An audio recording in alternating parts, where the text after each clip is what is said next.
All right, so it's around 9 o'clock now. We are heading down for our service that we have with the kids. They come learn verses, and then we play little games with them just to keep them engaged and for them to continue to experience God's presence and Yeshua's grace, His forgiveness, for them to understand that, you know what, God, Yahweh, He's not just one way. He's in our lives and everything that we do. He's multifaceted. He's not limited by anything. And so anything that you do, you need to experience Yahweh in. So we're going to sing a couple songs with them as well. A lot of times they come a little later than expected, so there might not be as many people, but I'll definitely capture video when there's more people so that you guys can see exactly what's going on. So I'll catch you guys a little bit of footage of that soon.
Chapitre 3, verset 16. Un roi chapitre 3, verset 16. Qui a-t-il joint? Un roi 3, verset 16. Vous n'avez qui joint campé? Un roi.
Service is done now.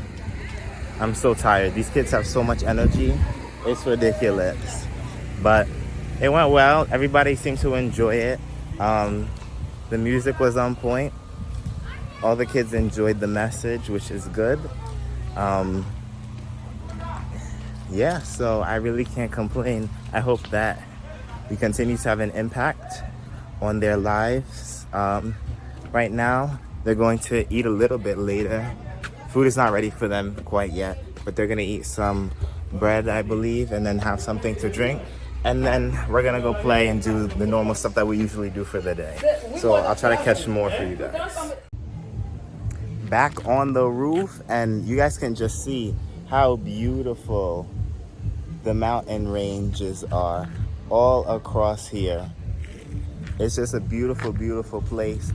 And so it's important to thank the Father for this beautiful opportunity to serve the people in such a beautiful place. Although it is pretty hot right now. I think it's about maybe like 89 or something. But the good thing is the humidity actually isn't too bad because we are, either the weather is not, you know, the humidity didn't set, or because we're in the mountains. I'm not really sure how that would work scientifically. But anyways, the trip is going so far so good. We're about to eat some rice and legume pretty shortly. I'll see if we can capture a little bit of the food so you guys can see. But sometimes other people come to eat with us, and I don't really like to record when other people are there, even though it is our house. But I still don't like to do it. But you guys can see the view is beautiful. We'll try and create shorts with this footage and reels so that you guys can see just how beautiful the land is. And hopefully one day we'll be able to start bringing people here for them to also see and enjoy how beautiful the land is. So I'll catch you guys later.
Allez